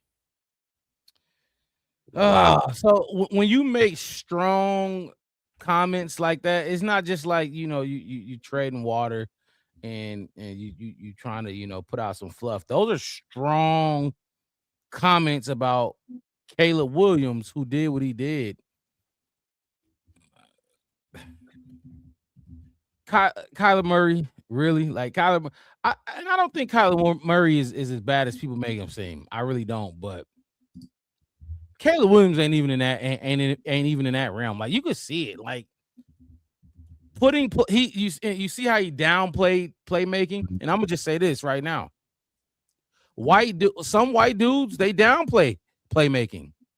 White dudes like what Tom Brady do. They like what Peyton Manning do. They don't like what Michael Vick does. They don't like what Caleb Williams does. They're forced to like what Patrick Mahomes has done, because how many Super Bowls does he got? You have no choice but to. You look like an idiot. But to tell me to downplay what Caleb Williams does, quote unquote, best, it just lets me know exactly what his dude's at, exactly what he thinks about Caleb Williams. It probably got a little bit to do with the nails. It might not even be because the black and white thing. The nails probably rub him the wrong way too, because you can't watch what Caleb does and tell me. Now, his rookie year, yeah, he was making plays. He was trying to make plays. He was holding that ball a lot. He was holding the ball a long time. But this season, he may have held the ball, but he wasn't getting sacked. He didn't get sacked. He made plays, and he did what he had to do. Does Caleb have growth? Does he have room to grow when it comes to, and I don't like to say it like this, like on time, playing on schedule, playing on time? I think that's bullshit. That's just a cop-out. People try to say that just to make it like you don't know what Ben Johnson called.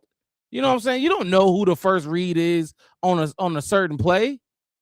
To tell me he's not playing on time is ridiculous. We've seen him hit Colston Loveland on a 3rd and 4 or 4th and 4. Colston Loveland is the 4th and short, 3rd and short merchant. He's a 3rd and short merchant. Mm-hmm. That's what he does. That's where he make a lot of his money at. So look, I've seen this dude. I forgot his name, but I've seen him, and no take I've ever seen from him was this bad. It's horrible. It's an absolute horrible take. Does Caleb have some things that he needs to get better at? Yeah.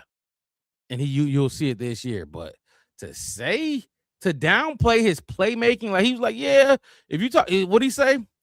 if you talk about playmaking, he's the best in the league. Okay, so playmaking, he's number one, meaning everything else you think a quarterback should do, he thinks a quarterback should do, is way over playmaking. Playmaking don't mean shit to him if he's number one in playmaking, and he still got Jaden Daniels, Drake May, Bo Nix, Tyler Shuck, everybody in front of him, basically. I know I'm a little tongue in cheek, but still. Basically, he don't give a fuck about playmaking. That's what I heard. Yeah, you know what? Honestly, this is the reason why I like keeping receipts. Yep. Because we're gonna look down the line at some point during this season, and he's gonna be one of the sources that's coming out praising Caleb. But to say so, you know what? Compare him to the other people in his draft class. I'm not even really mad at that because you're gonna get that. You're gonna get that forever. You definitely gonna get it with JD5 because they was drafted top 2, right? And coming off the season he just had, and you still like, come on. That don't even make sense to me. He didn't even make 1,500 yards, and he was hurt all the time, which is kind of what Commanders fans was worried about when they got him, because every time he took a hit, they didn't know if he was going to get back up because he's that small. No disrespect to him, though. He can sling the rock. Bo Nix, I'm not going to sit here and be a hater of none of these other teams. But Bo Nix, he's all right, but I'm not putting him over Caleb. I don't know about you. He's in a good system, though. And he's in a system that works for him. I think it's the same thing with Drake May. Now, Drake May did something this past year that's really hard to do, which is throw above 70%. But Drake, I don't know about you, Mark Rob, but I have a feeling in my gut that my quarterback wouldn't have fell apart like that in the Super Bowl. But that's neither here nor there because we wasn't in the dance. The Kyler Murray thing, though, this is where I start saying, all right, I'm gonna start turning my nose up at this a little bit because this part of the comparison don't make sense. Kyler Murray been in the league since 19.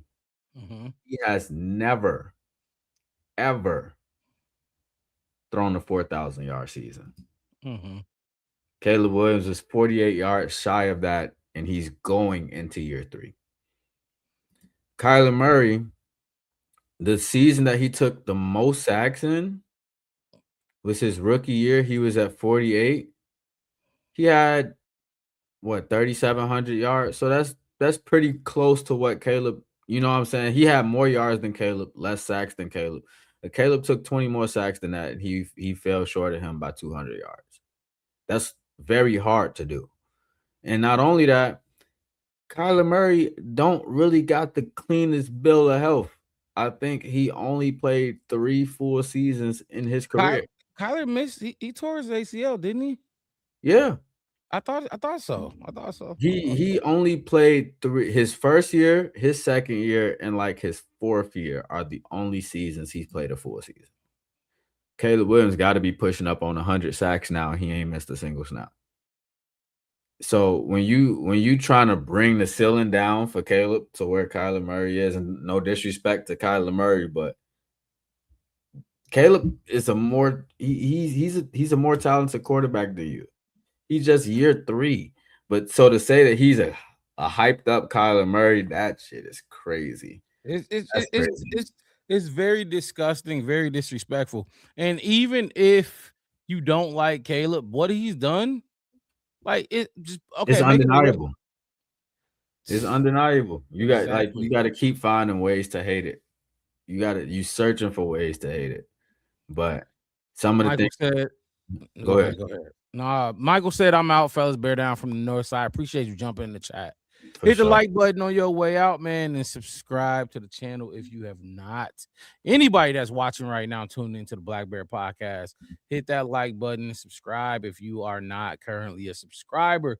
We on the road to 900, trying to get to that 1K, but we keep goals short. We're gonna start with 900. So go ahead and give us a subscribe on your way out, my boy. Appreciate you talking ball with us tonight. That I heard that makes it. I saw that clip and I was disgusted when I seen it on Twitter. I think I I retweeted it on Twitter, and I was getting into some not really back and forth, but it was a lot of Bears fans basically. You said you retweeted it? Yeah, I retweeted it. A bunch Caleb of retweeted it too. That's crazy. Like, come on, man. And it was the tone, and what he was saying, the shit that he was saying was just like he was so sure of himself, and I'm just like, yeah. I don't even like you. Are you watching clips or are you watching games? Because the stories that y'all telling about what Caleb's done or what he hasn't done is getting old. We talked about you talked about the holding the ball thing and not playing in structure. Name a team that had more explosive plays than us. Exactly. So intentional. I'm right. Exactly. You picking and choosing what you consider to be a good stat. Exactly. That's all. But and that's my thing with the media. It's kind of like with Colin Cowherd, how he switched up so hard. He used to say that Ben Johnson is disgusted with Caleb Williams and all this crazy shit. And then they flip because they don't care about being wrong. You know what I mean? They have they have no pride in what they do. They just get out there and say shit for clicks and sound bites. And he got one. He got one now, not just out of us. A lot of people have been talking about this sound bite. Mm-hmm. They don't. I look. I hate people that say shit and don't give a fuck about being wrong. I like being right. I take pride in being right. Yeah, I'm not always right, but when you don't care about being right, especially when you in the job, you got the job in the field that he's in. Oh yeah. Oh, it's gonna be exactly what you played. A lot of shit like that. A lot of shit like that coming out of his mouth. I think Colin Cowherd. Remember when he said the whole Ben Simmons thing? Like, we got Ben Simmons, you can take it. Like, what the fuck? This shit is crazy, man. It's disgusting. It's disgusting, and I hate it. But he did try to backtrack it when because immediately after that, the next day they had him on 104.3 to score, and he tried to walk it back a little bit, but they grilled him. They told this dude? Yeah. Mm-hmm. I'll send it to you when we get off. I didn't see the aftermath. Yeah, they definitely was talking about it. That like, I think everybody kind of universally got like the same take, except the people that want to be Caleb haters or whatever. But it's stupid. It's stupid to even think that, like, how you cannot be a bad quarterback in this league and throw 3,900 yards. You can't do it. And he threw 3,500 getting sacked 68 times, like you mentioned before. You cannot be a bad quarterback in this league and drop the amount of sacks that you had by 40 plus the next season. You can't do it. You cannot be a bad quarterback in this league and get sacked 100 total times across the 2 years that you've been playing and don't miss a snap. You cannot do it. You cannot be a bad quarterback in this league and find a way to win 7+ games in the fourth quarter when they tell you that you're not going to be able to find a way to pull it out. Like, all of these things are coming from somebody that was rightfully chosen number 1 overall in his draft class. Yep. And a lot of Bears fans did not want him. Oh, man, look, his story is gonna write itself, and he's gonna keep going, because I can't. The play, like, you pissed you to say somebody's a playmaker and then put him at the bottom and he's the best playmaker, meaning you don't give a fuck about playmaking. Meaning, okay, so I'm gonna just say this and we can move off this topic. Playmaking means when the coach play don't work, which a lot of the times it don't. People think every call Ben Johnson makes works. That's not the case. Every call Sean Payton makes don't work. Cliff Kingsbury, whoever, yada yada yada, it don't work. These defensive coordinators get paid a lot of money too. It don't work every time. So a playmaker makes plays in his own right without a coach. So basically, you telling me if you don't value playmaking, you value coaching, right? Okay. Well, if the quarterback is just playing in a system, doing what the head coach is telling him to, not the head or the offensive coordinator is drawing up and telling him to do, you can't give that quarterback all the credit. All they doing is doing what they're told. You know what I'm saying? That's why Jared Goff never got all the credit, because he was just doing what he was told. But they're going to get a credit to the playmakers around you that's making the fucking plays. Exactly. That's a perfect example. Jared Goff is one who does 4,000 a few times. He, Mhm. I think he was 70% one or two times. A couple times. He had a game 2 years ago. He threw 100%. They didn't Mhm. even give his ass a game ball. They didn't know. they Like, didn't know that. Like they literally came out and said we didn't know, and we gave the game ball to somebody else. Like, Buddy can play that bullshit all he want, but just come on, man, be respectful. Don't get up there and disrespect for no reason. yeah, Don't downplay the playmakers because you know who are playmakers. He know who the playmakers are. You know what I'm Yeah. saying? You never called Tom Brady a fucking playmaker. Peyton Manning wasn't a Drew Brees. Those weren't playmakers. You know what I mean? Josh Allen, that motherfucker playmaker, though. I say that, but that's a rare breed. There's only a few of those type of quarterbacks that look like him. But it's okay. Mhm. It's okay. But it's not like Josh Allen won big. And don't get, I like Josh Allen. I thought Josh Allen was kind of due for an opportunity to go to the dance a couple of times. Yeah. But Josh Allen and his ability to be that playmaker that he is the reason why Josh Allen is consistently in the top quarterback conversation. He's consistently there because he ain't won shit. That's a great point. He didn't win a single thing in this league yet. Don't get me wrong, but that is the exact reason why he's a part of the conversation. He's not far from that top 5 conversation anytime you have it in the last couple of years. So now, like, you want to pick and choose. But I like, now that you said That's that, I'm gonna try to see if I can point. find Mark Slav talking about who his top 5 quarterbacks is. I'm gonna see Top if I can five. find it, because if Josh Allen come in on that list, if Patrick Mahomes comes in on that list, if Lamar Jackson comes in on that list, They then will. he values playmaking so much more than what he does when it's When- Caleb Williams when doing it's, when it's playmaking. Caleb. Because I'm glad you mentioned how Josh Allen. I think people, they're not gonna say this, and it's a fact. Josh Allen ain't Josh Allen without playmaking. 100%. Out 60% to 70% of his game is playmaking. That's why he was so weak. He was so terrible his first 3 years. He wasn't playmaking.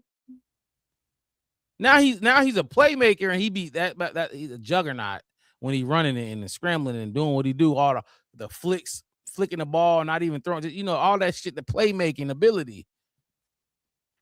Wasn't he MVP? Not this past year, but the year before. He was the MVP. That's how you get there. That's exactly how you get there. So, and I'm glad. I've never thought about it like that. With Josh Allen and the playmaking and the people that nut ride Josh Allen, but talk about Lamar like he's washed. You know what I'm saying? Lamar ain't washed. He'll be back. He'll have another good season. So No, yeah, I'm gonna use that in some of these debates I be having at work and around town, this and that and the third. But yeah, that's all. That's all I got from Mark Schlereth, though. Good try. Good try. You gave us bulletin board material. Who he represent Denver too? Do we play the Broncos during the season this year? I don't think so, right? No, we don't play the Broncos. But all right, mix it. So we talked about making this a shorter show. We can wrap up, or you got anything else you wanna get in there? Because West did us. West, boy. That's all I can do is shake my head. Shake my head. I'll get on him. I'll get on him in a group chat because he was acting like he was so ready to do a show and gonna bail on us. I did everything I could to make it to the show tonight. You know what I'm saying? I seen one of his daughters come in the camera, so I'm assuming maybe, because it was kind of loud in his background. But I don't know. Not my business. I just know we talking, Bears football. But we did say we was gonna have a shorter show today just because we started a little bit later than usual. Yeah. The last thing I really want to mention, unless you got another topic you want to talk about, is them tickets coming up. So if y'all are trying to be a part of this year's training camp with the Chicago Bears, yes, sir. If you want to try to get some tickets, they will be officially available on Wednesday at 10 a.m. Central Time. I know we got some viewers in some different places. or whatever. But if you're in the Chicago area, um, then yeah, 10 a.m. they're gonna be available. We're gonna be trying to get some of our own. We're gonna be trying to get a hold of some extra ones So so we can, you know. this is what I advise everybody to do to get those tickets. Whoa, very late. Very late. Look, this is what I'm gonna advise everybody to do to get those tickets. Shout out to Mama Blues though. Appreciate you. Right, Anytime bro. you jump in the chat, Mama Blues, we love it because you know you one of the diehards, you one of the day ones. But look, this is how you get those tickets, and this is the best way to get them. They don't care. So I'm gonna tell you. So mixed it, and everybody that's listening, phone be on your phone. Mm-hmm. If you got a laptop, do be on that. If you got somebody else in the house with you, go get their phone. Get as many phones and devices as you can. Ticketmaster. Be in that waiting room because you said they go on at 10. Be in that waiting room at no later than 9:45. Yeah. No later than 9:45. Because once it's going by 10:03, them tickets gonna be gone. They gonna be gone. So I'm gonna have my desktop going, my laptop going, my phone going, my lady phone going. It's gonna be. I got some brothers that you know I'm gonna have everybody. You gonna have to, and you get 4 at a time. Bare truth. I might go ahead, Man, y'all coming in late today, but it's all right. man. It's all right. It's all right. But they give you 4 at a time. And if you hit on all your devices, you can go in there and pick whatever date you want to pick, a weekday or the weekend, and then you can get up to 4 tickets at a time. So that can add up. If you hit on your laptop, that's 4 right there. You get on your phone, that's 4. That's another 4. That's 8 tickets right there. You know what I mean? So that's how we do it here. That's how we was able to rack up so many tickets last year and give them out to a lot of Bears fans. New people of the channel and this and that and the third. So stick with us because go ahead. Talk your shot said if you're on a different device, make sure you on a different Ticketmaster account. They kicked me out last year for that. Wow, I didn't know that. I didn't know that either. So that's a good point because I had multiple different Ticketmaster accounts. So I didn't have that happen. I had my account, my lady account, my brother account. There's a few of us who was in, but it's a good point. So make sure you can get another, and it don't take nothing to sign up for another account.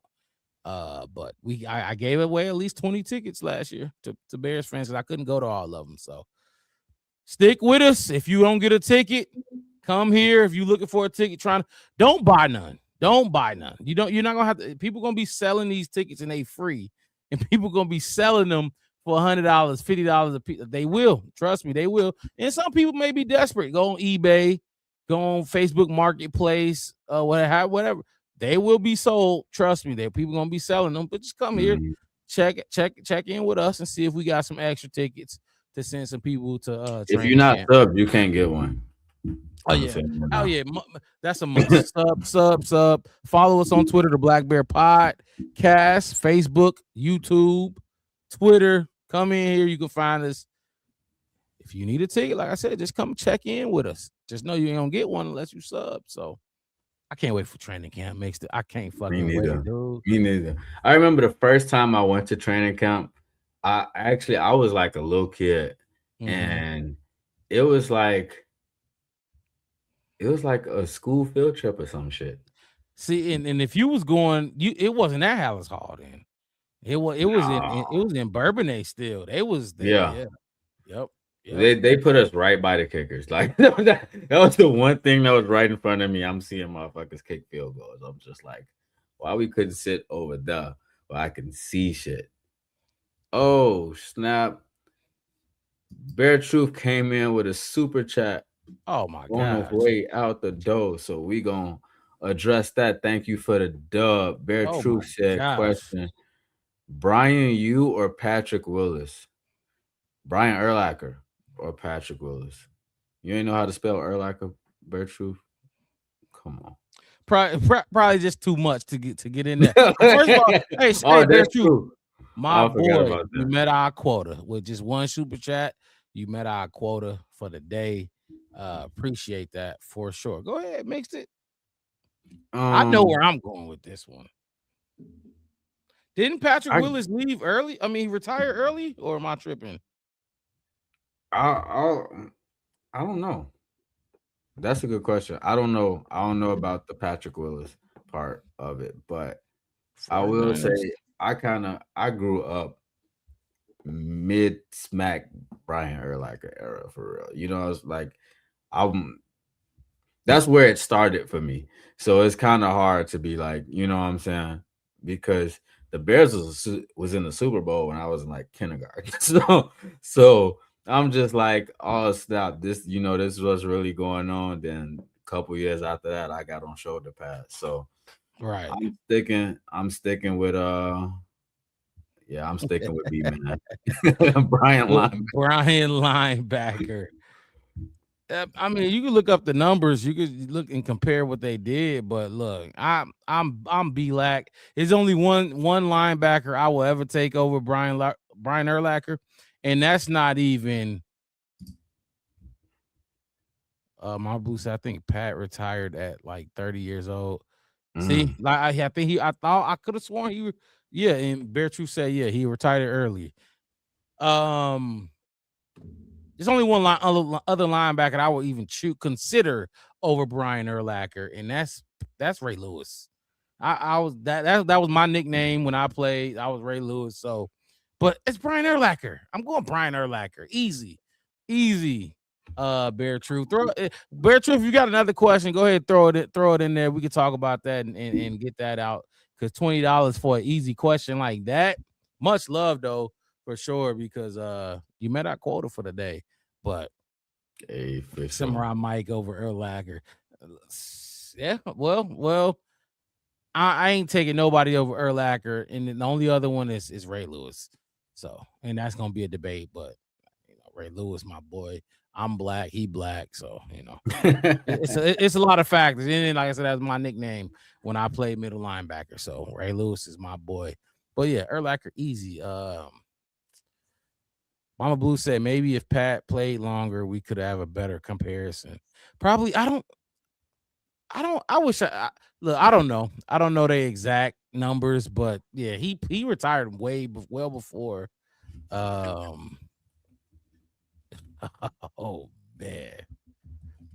man, Chicken Nugget King. This is a diehard Lions fan. Diehard Lions fan. He we had him on as a guest. We did our love you dig, you know what I'm saying? On the show, his Lions pride with our Bears Bears Nation. Ready for the smoke. Yeah, and that's over with. Y'all beat us twice last year. Didn't make the playoffs, but that's over with. That's over with. Y'all need to find a way to get back to the playoffs. And then we can talk, because I mean, like, come on, man. Yeah. That was like what, 40% of their wins? Yeah, damn near. Damn near. Junior say I was close. Whoo. Okay, you going to talk your shot. You going back there with the Junior Seau's and the Mike Singletary. Hey, look, I'm gonna say this. Bear Truth on one today. Bear Truth he on overtime. He's showing much love. You had a good good 4th of July, didn't you, my boy? My fucking boy. He said, can you tell the world why the hell you think MJ not the greatest? Did you watch Jordan live? Oh, that is man. funny. He gonna do this. This is what he gonna do, mixed it. Look, no, I didn't watch Jordan live. I was born in 96. That's when he was like really good. He said, I'm drinking. Okay, sip. Crack. That's what we like. Sip on some, crack open the cold one, come in and talk some football or sports for that matter. But look, I'm gonna say this. Jordan got one thing and one thing only on LeBron. 6 rings. That's it. But that means Scotty got 6 rings too. Robert Horry got 7 of them or 8 of them. He ain't the only one with a lot of fucking rings. But other than that, Michael Jordan beat on John Stockton and fucking Charles Barkley, who was 6'6", 6'7" at the center spot. Like, the shit that Jordan was going through ain't nothing compared to the Spurs with Manu, Tony Parker, Tim Duncan, David Robinson. Like none of all that he wasn't going against those teams. And then later on we add Kawhi Leonard. Then bring in the Golden State Warriors, who broke the Bulls record, 73-9. The Bulls was 72-10. And then the Warriors came through with a 73-9 record. What they said in the comments? True Program said he was a grown man in 96. He was 22. I said, damn, I was a grown man. Yeah, I was born in 96. There's no way. I didn't watch Jordan, but I didn't need to. I saw his competition. Mama Blues. Oh, Lordy, because this is, what are we doing? He said, bro, you know how good the Jazz was. Look, I'm going to say this, Mixed It. You know, they were scoring 45 points a game, 50 points in one game. Like, what the fuck are we talking about? Man, John Stockton could pass the ball. They couldn't do nothing. Now, Karl Malone, the mailman, I ain't going to lie. He's a dog. But guess what? He's the same size as LeBron. And that's what makes LeBron great. Because LeBron is, you know, why are we doing this? Why Bear Truth doing this? Said, do you know how great the defense was? They fouled. They fouled all the time. They was just fighting back then. It's about the defense. The defense is much better nowadays. I'll tell you that. The only thing that was better was aggression. Y'all was fouling. Y'all was beating niggas. Y'all was beating dudes up back then. Y'all wasn't playing defense. The defensive sets and defensive schemes was not as complex as it is today. Come on, Bear Truth. Don't do that. Go ahead, Mixed It. Now, I'm gonna say this. This is crazy. Personally, my GOAT is Kobe B. Motherfucking Bryant. Hey, Kobe Bean.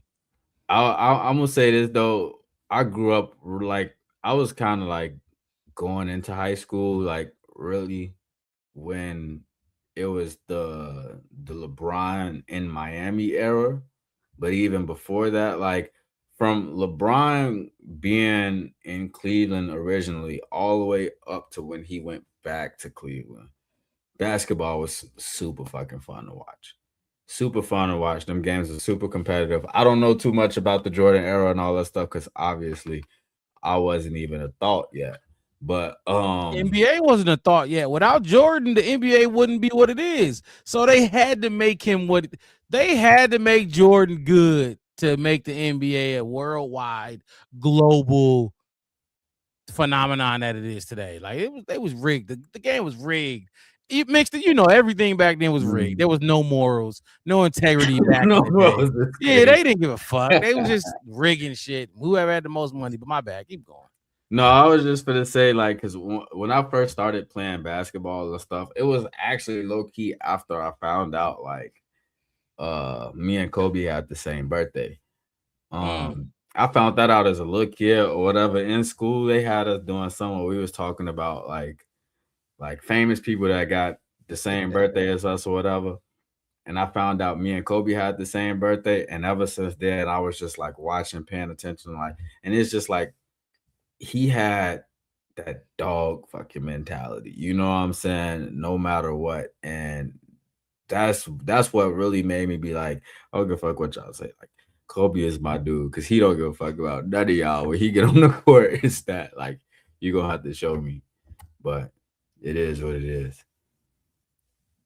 What is this? Erase the hate. You just expose yourself as a non-basketball fan. I don't know which one of us they talking about, but yeah, I don't know, and I really don't care. This is my sport right here. What you talking about?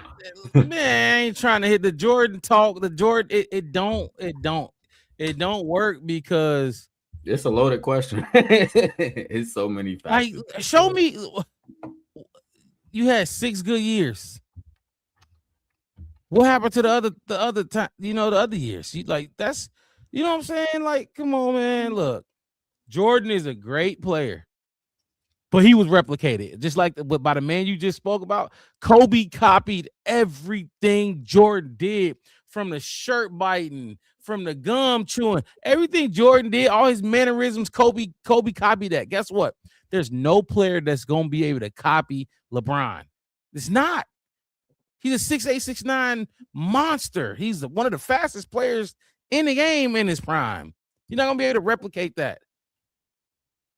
Kobe's game was the same pattern as MJ, but with skill. They was the same. He mimicked everything Jordan did, and Jordan was ahead of his time. I'm gonna say that Jordan was ahead of his time. So I'm pissed because I value your opinion. And if you don't know, you don't know. Bare truth. I get it. He was dominating a bunch of plumbers and carpenters. He was busting them dudes' heads wide open. Jordan was ahead of his time. But guess what? The same year Jordan retired, the same year LeBron was drafted. He knew what the fuck was going on. He knew what was going on. It was a new era, and Jordan was ahead of his time. Nobody was jumping as high as Jordan was. Nobody was doing some of the hang time that Jordan had. He was a crazy athlete. Yeah, compared to what was that John Stockton's? Hell yeah. Jordan even came in when Magic Johnson and Larry Bird was old. Two of the players you hear about the most. You know what I'm saying? So, like, Jordan had a sweet spot. You know what I mean? He had a sweet spot. And then when he retired, guess what? Scottie Pippen took his team to the conference finals. That same team that everybody said Jordan was so good. That same team, when Jordan retired, correct me if I'm wrong, Bare Truth, they went to the conference finals. Come on now. Ain't no team LeBron left went to the conference finals. LeBron league, that team is in the lottery without that oxygen. Man, mixed it. You see, hey, we could do. I could do this all night. I can't believe he did this with a LeBron and Jordan question. Me and Wes stay away from these. We definitely stay away from these because he said this wasn't the 70s. Definitely go back and forth about it. He said Detroit tough. Players trying to get paid. What happened to the other years? That was the greatest era of all time. I don't know he's saying what you saying. Jordan only has 6 good years. Oh, he's saying what happened to the other years? Oh, that was the greatest of all time. Okay. Ask Isaiah. Ask Jordan why he kept Isaiah Thomas off the dream team. Fucking hater. Like, LeBron ain't ever had this much hate for another player. That's how you know he was better. You keeping another man off the dream team? Jordan is a weirdo. He's a very good player, but I ain't gonna lie. I ain't gonna lie. I saw The Last Dance. I know what was going on. I know what was going on, but for real though, like I will go LeBron, Jordan, Kobe, but on some real shit though, I will put Kobe over Jordan. No, I can't put Kobe over Jordan. Kobe used to come in and shoot and miss a lot of shots too. But yeah, that is true. But he ain't get no fuck. He was still going to shoot that motherfucker. He still was going to shoot. Talk Your Shot said, I agree with y'all today. Athletes are better. Jordan is the GOAT, though, fellas. No. Yeah. No. Even when they say that about football, though, like the older athletes or the older teams and stuff like that, whatever, like if those guys not athletic as some of the guys that they like, that's hard. Football is a different sport, though. So I guess because basketball, like, you know, like the systems and stuff is going to look a lot different or whatever. But when you're not as athletic, or we'll take Jordan, like we were just talking about him being the most athletic. When you that guy and you the most athletic, bro, that shit is cookies. Ahead of his time. Everybody. With everybody. Cookies, food. They was food back then for sure. Like, I give that to Jordan. I do. I really do. But LeBron is different. Like, that man went to the finals 8 straight years. Like, who does that? You almost went to the finals for a decade straight. Like, what are we talking about? For real. You won a championship with him, them, they. Like, what do we? Oh boy! Now look at the viewers. You see the viewers getting up like y'all love this Jordan shit. It's weird. That's why I don't do it. Jordan averaged 37 points a game before he developed the moves Kobe copied. Kobe did copy. He ain't gonna lie. Hey, mixed it. Kobe carbon copied Jordan for sure. Hey, For sure. He did. that's fine. He is still a beast. How many rings he got out of doing that shit? 5 doing his thing. Exactly. And is one of the greatest ever to play the game. I think the comparisons have been boring to me because all of them are elite from the positions they play. Yeah, well, I agree. I get that. They all elite. LeBron is the GOAT though, because what is year 24? He's still he decided he wasn't going to the Lakers and shut down the internet. Like, and he ain't even chose where he going yet. When he choose where he going, it's gonna break the internet. Blow up. Exactly. Yeah. So man, that's how I knew he ain't signed yet. I'm like, if I'm refreshing my Instagram and I ain't seen shit yet, it ain't happened. Truth. He said, "I'll keep it simple. In my days, women like cooking. Today, you tell me." Hey. Wow. I don't know about that one. That's crazy. Hey, that is crazy. I've exhausted. If you watch, you know Jordan legit could not get a ring without assembling the Avengers. What's his name? Dennis Rodman. I know he came later, but without Pippen, there's no Jordan. You can't say that about LeBron. There's not one player that LeBron can't get a ring without. He got one without Kyrie. He got one without D Wade. He got one without AD. What like, come on, man. Everybody he played with, he gonna spread the wealth. Y'all love this. They like this. Right, y'all tapped in. We talking about it's June. I mean July. What is it? 6th, 5th? Yep. Going on, yeah. Yeah, they said, fuck it. Let's talk basketball. No more Bears until training camp. Training camp will be here. I ain't got no more for him about this. Oh boy. He said, trying to drag you back. You probably make good money on Bulls channel with show view. Probably. Jerry West went to the finals 10 times too. It doesn't. That's fine when you talk about Jerry West, but we all know Jerry West. You ain't taking Jerry West over LeBron. So what are we talking about? I get it. If you would say, yeah, I would take Jerry West over LeBron, I could get with your point, but you making a point that's moot. Like, you're not taking him over LeBron. So and again, you talking about this old ass shit. Jerry West they was all plumbers and carpenters and accountants. Like, oh my gosh. Oh, mixed it. What another good show. Yeah, man. We got more for y'all. I almost didn't make it. Fucking make it. I appreciate y'all boys, you and Wes, working with me to get this going and putting some out here. Just keep it rolling, keep the ball rolling. And we did it. We got 3 weeks. Is it 3 weeks? 3 weeks left. I think the first day is like the 28th or something like that. No, rookies report on the 25th. I think vets report on like the 27th, and I think the first practice is like the 28th, 29th, something like that. But we got 3 weeks. 3 weeks before the boys return to Hallis Hall, put on pads, and football gonna begin. We got training camp. We covering all training camp. We covering the preseason games, post-game shows after every single preseason game. So we're gonna talk about Tyson Bagent. We're gonna talk about Dylan Thieneman, because that young boy better be out there. Kobe Bryant getting his feet wet with the Bears and their system. Who's some of our other rookies? Vanderberg gonna be out there. Xavier Thomas. We're gonna see his speed on full display. Malik Muhammad probably gonna be one of the starting number 1 and number 2 cornerbacks on the team out there. So we're gonna get a good look at our rookies and we're gonna talk about them. It's gonna be rookie specials all preseason long, all 3 games. We're gonna be here.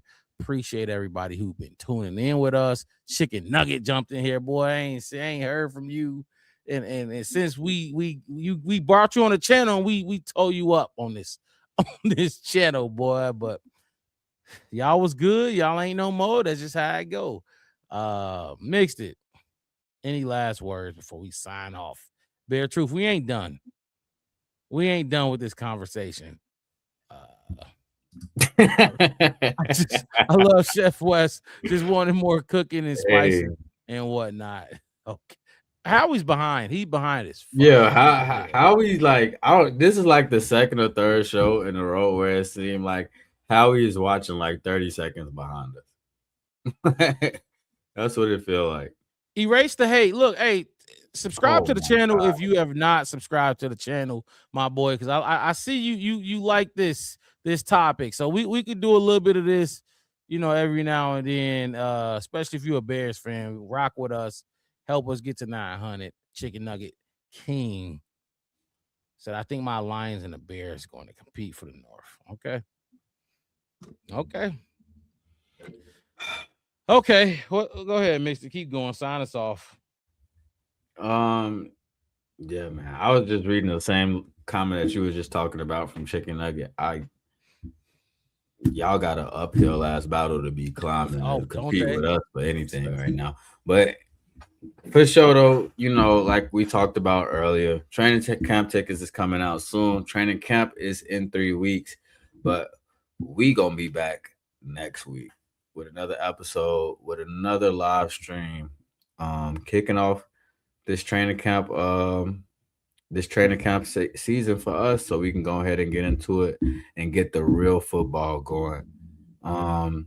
If like Mark Rob already said, if you haven't already, make sure y'all hit that subscribe button. Make sure you hit that like button. Yes, sir. Make sure you hit that notification bell. And if you support another team, come in here with y'all homework ready, because we doing all call outs. Don't put nothing crazy in our comments and don't be able to back up the talk. So Chicken Nugget, we gonna test that competing for the North theory when we talk again. But shout out to y'all though. Shout out to y'all for coming through. We started later than what we usually start. So shout out to the OGs that came in the end, better late than never. But y'all made the conversation fun for us to get our little close out going. So again, shout out to one of the day ones, Bear Truth. You came in, man. You did your thing. Met our quota and some with the super chats. Much love, my boy. We'll see y'all next weekend on the Black Bear Podcast. I'm your host, Mark Rod, with my co-host in the building, Marcus. Mixed it. Chef West was with us earlier, but he had to bounce out. We'll see y'all next weekend talking more Bears and whatever else the fuck come up. Y'all have a good night. We gone. We out of here. Peace.